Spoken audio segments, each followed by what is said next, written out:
The first crack came when the glass trembled in her hand, a thin ring of red wine sloshing dangerously close to the rim as the man leaned back in his chair and laughed, his voice sharp enough to slice through the hum of the restaurant. The sound didn't belong in a sunlit room filled with linen tablecloths and soft afternoon chatter, and neither did the way his finger cut the air toward her like a blade, as if her dignity were something disposable. If you believe in hope, compassion, and second chances, the kind that appear when you least expect them, this is the moment to pause and support kind soul narratives, like, comment, share, and subscribe, because stories like this live and breathe on people who still believe hearts can change. The restaurant sat on a wide boulevard where sunlight spilled through tall windows and turned dust motes into drifting gold. Outside, traffic moved lazily, and the world seemed unbothered, but inside, Amani felt as if the floor beneath her had thinned. She had learned to stand still when embarrassment tried to knock her over. Years of practice had taught her that. She was the kind of woman who folded pain inward, pressing it flat so it wouldn't show, because showing hurt had never brought her anything but more of it. Her crisp white blouse and deep red apron were immaculate, the uniform a borrowed identity she slipped into every morning, one that didn't ask questions about where she came from or what she'd lost. The man at the table, Karim Al-Fayez, was known in the city long before his arrival. His wealth was a rumor that followed him into rooms, a presence as heavy as cologne. He had made his fortune in logistics and energy, the kind of businesses that reshaped skylines and swallowed smaller lives whole. To him, this lunch was a pause between flights, between deals that would ink themselves whether or not he paid attention. He had grown up with nothing, or so the magazines claimed, and somewhere along the climb he had learned that power sounded like raised voices and that respect could be demanded instead of earned. The sunlight glinted off his watch as he gestured, his impatience spilling out in a language he assumed was private, a cutting stream of Arabic meant to entertain his companions and reduce the woman standing before him to a punchline. Amani understood every word the moment it left his mouth. It slid into her chest and lodged there, heavy and familiar. Arabic was not a party trick to her. It was the language her mother used to sing her to sleep. Neutral tone, focusing instead on carrying plates and refilling glasses, on being invisible enough to survive.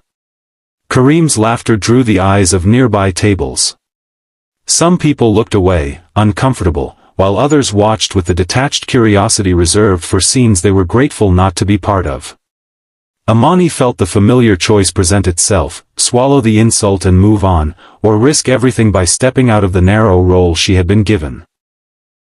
Her fingers tightened around the tray, and her shoulders straightened almost against her will. Life had tested her before, in harsher ways, and she had broken quietly then, alone. This time, the breaking felt different, like a seam finally giving way. When she responded, it wasn't loud. It didn't need to be. The Arabic flowed from her with a calm precision that belonged to someone who knew the language not as an accessory but as a home. She addressed the insult without anger, correcting it with clarity, explaining its cruelty with the patience of someone who had learned that fury rarely educates. The words landed in the space between them and changed the temperature of the room. Karim's smile faltered, his confidence freezing mid-gesture as realization dawned. He stared at her as if she had rearranged the furniture of his mind without permission. The restaurant seemed to inhale. Sunlight still poured in, but now it illuminated something raw. Karim had built an empire by reading people, by knowing when to push and when to retreat, yet he had failed to see the woman standing in front of him. His past flickered behind his eyes, the humiliations he had endured when he was young, the way language had once been used to keep him small.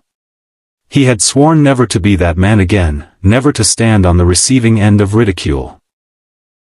And yet here he was, replaying the same script, unaware of how easily pain recycled itself. Amani felt the tremor in her hand subside as she finished. She had expected consequences, anger, dismissal, perhaps even the loss of her job. Instead, there was a silence thick with possibility. The manager hovered at the edge of the room, uncertain. Other diners shifted, sensing that something important had happened, though they might not have understood why. Amani's heart pounded, but beneath the fear was a fragile sense of relief. She had not betrayed herself. She had honored the language that had carried her through loss and across borders. Karim stood slowly, the weight of his status suddenly irrelevant. For the first time in years, he felt the sting of being truly seen.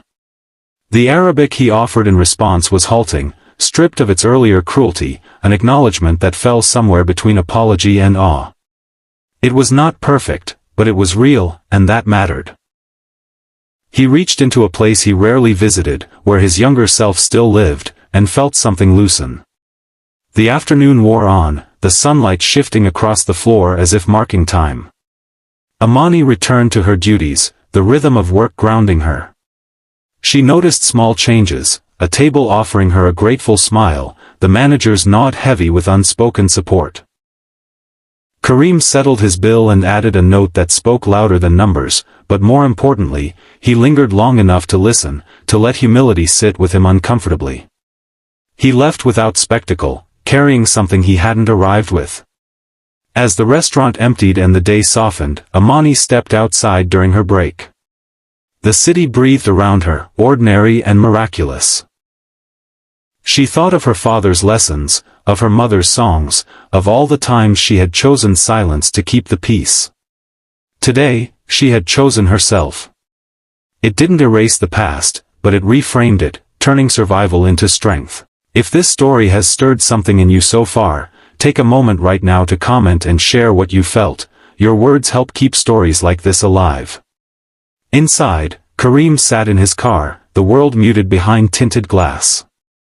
He replayed the moment again and again, not with defensiveness, but with a strange gratitude. Power, he realized, was not the ability to wound without consequence. It was the courage to be corrected and to grow from it.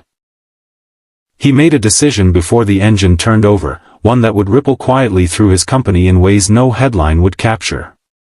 The sun dipped lower as Amani finished her shift. She walked home with lighter steps, the language she loved humming softly in her thoughts, no longer hidden. She didn't know what tomorrow would bring, bills would still need paying, grief would still visit, but something fundamental had shifted. She had reclaimed a piece of herself in a room full of strangers, and that reclamation was hers alone. If this story touched your heart, if it reminded you of the power of words and the grace of being truly heard, please support Kind Soul Narratives by liking, sharing, and subscribing. Your support helps these moments of humanity reach others who might need them. The day ended not with applause or sweeping gestures, but with a quiet understanding that dignity, once recognized, has a way of echoing far beyond the moment it's claimed.